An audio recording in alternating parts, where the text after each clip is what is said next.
আজকের destination unique. Unique সম্পর্কে কিছু বলার আগে প্রথমে আমি একটু অ্যাড্রেসটা বলে দিই। চুঁচুড়া বাস স্ট্যান্ডের ওখানে যে টাইটানের শোরুমটা রয়েছে অথবা ইন্ডিয়ান সিল্ক হাউস তার একদম পাশেই দেখতে পারবে ইউনিকের এই বুটিকটা। এর আগে আমি 2-3 দিন আগেই ইউনিকের একটা বিটিএস শেয়ার করেছিলাম, আর তোমরা যারা অলরেডি ইউনিক থেকে শপিং করেছো তারা আমি দেখলাম বেশ ভালো পজিটিভ ফিডব্যাক সেখানে শেয়ার করেছো। তো সেদিন যখন ওখানে গেছিলাম প্রথমেই ভাবলাম পুরো শোরুমটা একটুখানি ঘুরে দেখি। আর পুরো শোরুমটা দেখতে গিয়ে সে যা আমি দেখলাম, মানে এত কালেকশন ওখানে কি নেই! শাড়ি আছে, ব্লাউজ আছে, টু পার্ট আছে, থ্রি পার্ট আছে, এমনকি ওয়েস্টার্ন কালেকশনেরও ওখানে তোমরা প্রচুর ভ্যারিয়েশন পাবে।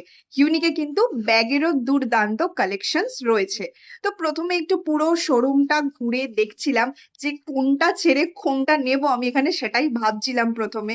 তো যাই হোক, দেখতে দেখতে এখানে তারপরে দিদি, ওখানকার যিনি ওনার আর কি, সেই দিদি চলে আসে। তিনি আমাদেরকে এখানে কিছু টু পার্ট আর থ্রি পার্ট দেখাচ্ছিল। তার মধ্যে প্রত্যেকটা জিনিসই আমি একটু এখানে বলে দিই, যে কটা জিনিসই তোমরা এখানে দেখতে পাচ্ছ প্রত্যেকটাই কিন্তু একদম টপ নচ কোয়ালিটির, মানে কোয়ালিটি নিয়ে কিন্তু কোনো রকম ওনারা কম্প্রোমাইজ করেনি। আর দামও কিন্তু একদম রিজনেবল ছিল। মানে তোমরা এখানে প্রত্যেকটা জিনিসই কিন্তু একদম নিজেদের সাধ্যের মধ্যেই পেয়ে যাবে। যেমন একটু হাই রেঞ্জেরও জিনিস আছে, ঠিক তেমনি কিন্তু একদম অ্যাফোর্ডেবল প্রাইসের মধ্যেও তোমরা এখানে পেয়ে যাবে। এখানে কিন্তু ডেইলি ওয়্যারে পরারও বেশ ভালো ভালো কুর্তির কালেকশন আমি দেখেছিলাম। আর এই যে পিসটা দেখছো, এটা একটা থ্রি পিস ছিল।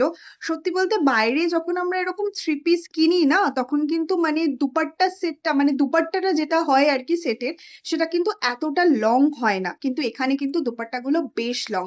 আর এই যে চিকনকারি দেখছো, এগুলো কিন্তু একদম পিওর প্রিমিয়াম কোয়ালিটি চিকনকারি তোমরা এখানে পেয়ে যাবে। আর আমি তো মানে আর শুট করব কি, আমি ওদের প্রত্যেকটা জিনিস নিয়ে এত তছনছ করছিলাম। আর এখানে আমি মাকে প্রত্যেকটা জিনিস একটু দেখাচ্ছিলাম যে মা এটা নেবো না ওটা নেবো। মা এখানে বলছিল সবকটাই টিক মার্ক, মানে সবকটাই পারলে নিয়ে নে। আমি অলরেডি বলে এসেছি যে আমি জুন মাসে যাচ্ছি, কি কি আমি নেব। সো যাই হোক, ভিডিওটা আর আমি লং করব না। এখানে মায়ের শপিং তো কমপ্লিট, আমি নেক্সট মান্থে যাব। আর তোমরা কবে ইউনিকে যাচ্ছ কমেন্ট সেকশনে অবশ্যই জানিও।